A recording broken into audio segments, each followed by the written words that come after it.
દેશભરમાં ખાવા પીવા માટે સુરતી લાલાઓ પ્રખ્યાત છે। છેલ્લા 17 મહિનામાં સુરત મ્યુનિસિપલ કોર્પોરેશને કુલ 3121 સેમ્પલ લીધા હતા। 231ના સેમ્પલ ફેલ સાબિત થયા હતા।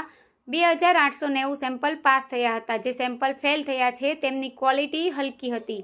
પાલિકાએ 297 દુકાનદારો સામે કેસ પણ કર્યો હતો અને 22.57 લાખ રૂપિયાનો દંડ કર્યો હતો।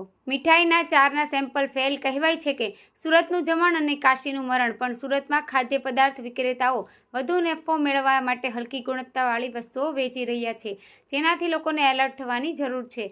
પાલિકા દ્વારા સમયાંતરે અલગ અલગ વિસ્તારોમાંથી ખાણીપીણીની દુકાનો, ડેરી, હોટલ સહિતના સ્થળો પરથી સેમ્પલ લેવામાં આવે છે। સેમ્પલોને લેબોરેટરીમાં મોકલી તેની ક્વોલિટીની તપાસ કરવામાં આવે છે।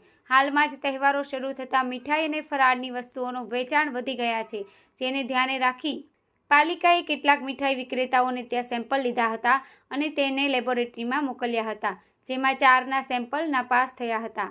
આરોગ્ય વિભાગના કમિશનરે વધુમાં જણાવ્યું હતું કે અગાઉ સેમ્પલ સુરતની બહાર ટેસ્ટિંગ માટે મોકલવામાં આવતા હતા, પરંતુ હવે વેસુ ખાતે અદ્યતન લેબ મહાનગરપાલિકા દ્વારા બનાવવામાં આવી છે। અહીં જ્યારે સેમ્પલ મોકલવામાં આવે છે તો રિઝલ્ટ આપવામાં 1 થી 4 દિવસ જ લાગે છે, જેથી અમે ઝડપથી કાર્યવાહી કરી શકીએ છીએ।